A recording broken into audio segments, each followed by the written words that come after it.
AITA for having another man fix the things in my house after my husband refused. I, 26F, have been married to my husband, 28M, for 4 years. When we first got together, he was everything I thought I wanted in a partner. Smart, funny, hardworking, and incredibly handy around the house. Seriously, he could fix almost anything, and I love that about him. I grew up in a household where my dad wasn't exactly Mr. Fix-It, so having someone who could take care of that side of things felt like a dream. But as time has gone on, something has shifted. I'm not sure if it's the stress of work, life, or just falling into bad habits, but my husband has started letting things slide. It's like he's always too busy to help around the house or tackle projects. And let me be clear, I do a lot. I manage the cooking, cleaning, grocery shopping, scheduling, you name it. I'm not saying he doesn't do anything, but when it comes to maintaining our home, the division of labor is very lopsided. Now for the actual issue.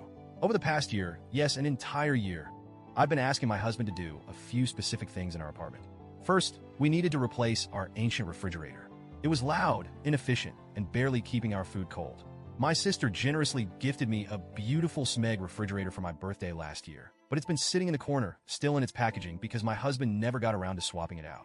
Second, I've been wanting to set up a small dance area in our apartment. Dancing is my passion and my primary form of exercise. It's not just about staying fit, it's my therapy, my joy, my escape. I asked my husband to install a ballet bar, a pole, and a mirror so I could practice at home. He said he'd do it, but every time I brought it up, there was another excuse. I'll get to it next weekend, or I don't have the right tools right now, or do we really need to drill holes in the walls for this? At first, I was patient. I get it, life gets busy. But as the weeks turned into months, my patience wore thin. It felt like he didn't take my needs seriously or care about how much this meant to me. I even tried to compromise by offering to help or hiring someone to do it, but he shot those ideas down too. Why waste money when I can do it myself, he'd say, but he wasn't doing it. Finally, a few weeks ago, I hit my breaking point. I decided to take matters into my own hands. Our apartment complex has a maintenance team, so I figured I'd start there. I knew they technically only handle repairs, but I thought maybe they could help with the fridge. I approached one of the maintenance workers, let's call him Mike, and explained the situation. I told him about the Smeg fridge and asked if there was any way he could install it for me. He smiled and said, "That's not really in my job description, but I'll see what I can do."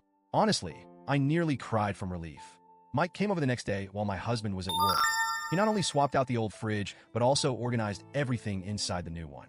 I was so grateful I could have hugged him, but I settled for a heartfelt thank you instead. Before he left, he handed me his number and said, "If you ever need anything else, just let me know. No need to go through the online ticket system." At the time, I thought he was just being nice. I didn't think anything of it. A week later, I decided to text Mike again. I asked if he could help with the ballet bar, pole, and mirror. I told him the truth. I've been waiting for my husband to do it for a year, but it just wasn't happening. Mike replied almost instantly, "Sure thing. I'll be there in 5 minutes." True to his word, Mike showed up with his toolbox and got to work. He was efficient and meticulous, making sure everything was secure and level. He even cleaned up the dust and debris afterward. I tried to tip him, but he refused. "No need for that," he said with a smile. "I'm happy to help."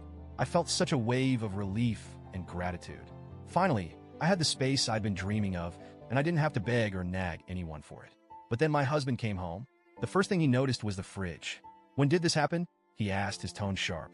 I explained that Mike from maintenance had replaced it for me. My husband frowned, but didn't say much, until he walked into the living room and saw the ballet bar, pole, and mirror. He absolutely lost it.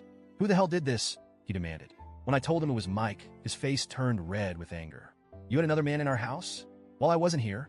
Are you serious?" I tried to explain that I'd been waiting for him to do these things for a year and that I didn't see the harm in asking someone else for help. But he wasn't having it. He accused me of disrespecting him and undermining his role as the man of the house. Then, out of nowhere, he said, "You just wanted attention, didn't you? You're trying to get this guy to notice you." I was stunned. I couldn't believe what I was hearing. I told him that was ridiculous and that Mike was just doing his job. But my husband wouldn't let it go. He kept accusing me of being inappropriate, saying it wasn't okay to have another man in the house while he wasn't there. He even implied that Mike had ulterior motives, which made me feel gross and uncomfortable because I hadn't seen anything from Mike to suggest that. The argument spiraled from there. My husband said I'd emasculated him by going behind his back and that I didn't respect him as a husband. I shot back that if he had just done the things I'd asked, none of this would have even been necessary. That didn't help. If anything, it made him angrier. Now he's barely speaking to me. He insists I was out of line and says I owe him an apology. I, on the other hand, feel like I was pushed into a corner. I waited an entire year, tried to be patient, and only took action when I felt like I had no other choice. From my perspective, I don't see how getting help from maintenance makes me a bad wife. But maybe I'm missing something? So Reddit, AITA?